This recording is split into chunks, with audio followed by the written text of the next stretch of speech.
It's weird when somebody asks you, like, when are you going to die? Well, I don't know. When are you going to die? My name is Mike Oliveri, and I have some form of muscular dystrophy. My mother's brother had it. Because of, it's in the gene pool, and there was knowledge that it gets passed on through women,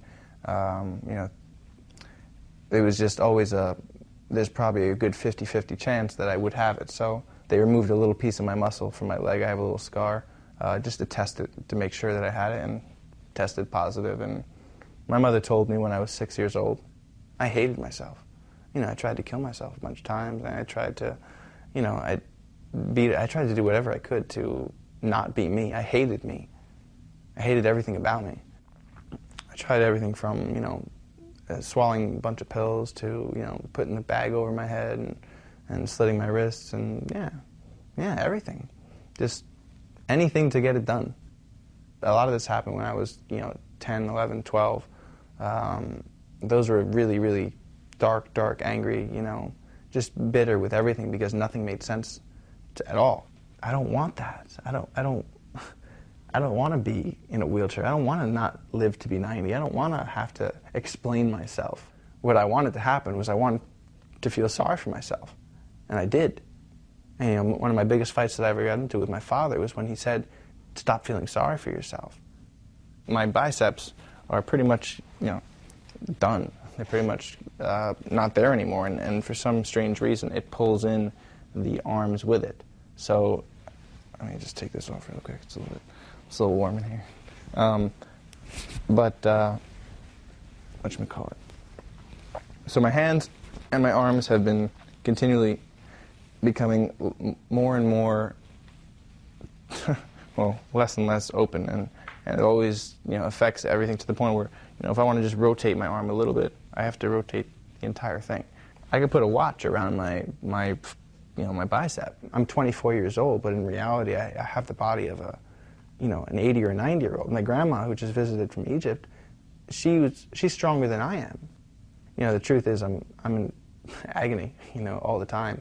I wake up with nausea from the second I wake up and to the second I go to sleep. I have 3 compressed discs, and I've gone to chiropractors for years. I had, I think, 27 epidurals. I've tried every single legal narcotic for pain management, and every single one of them has just been a drug that has made me become a drone.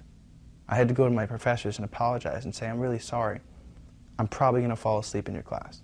And it has nothing to do with you and nothing to do with the subject matter. I am more than interested. I'm on morphine."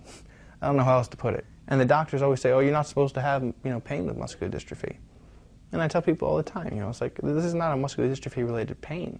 My pains are self-created pains because I decided to live fully, and I decided to not take the easy route of sitting in my room and just going and taking it easy. I decided to go out there and risk falling, risk, getting injured, risk everything because I think it's worth it to risk anything for life, to live a fulfilled life, to live a complete fulfilled life. You got to take risks.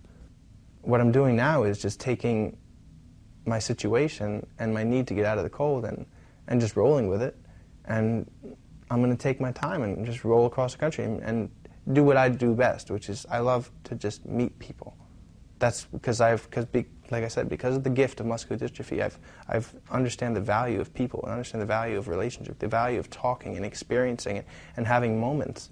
And now that I see the response that I've been getting, and now that I see how people have been really, they tell me that their lives are changed, that their lives are different because of meeting me. Then I want to meet everyone. And I'm at the worst physical state of my life. I couldn't feel any more sick, but I'm having such an amazing time. I've been gifted. I've been given a privilege to see something from this point of view. It's an opportunity to appreciate life, to appreciate the now, to appreciate what you have, and to not take anything for granted. I could not wake up tonight because of all the Xanax and the Klonopin and the way that my heart is. I mean, I could not wake up. There's a very good chance, but it doesn't matter. It's a choice, and you have to decide. And you have to love yourself. And I love myself. And it took me a very long time to love myself, but I do. So, thank you, Mom. Yeah, and I'm genuinely saying thank you, because you couldn't have given me a better gift.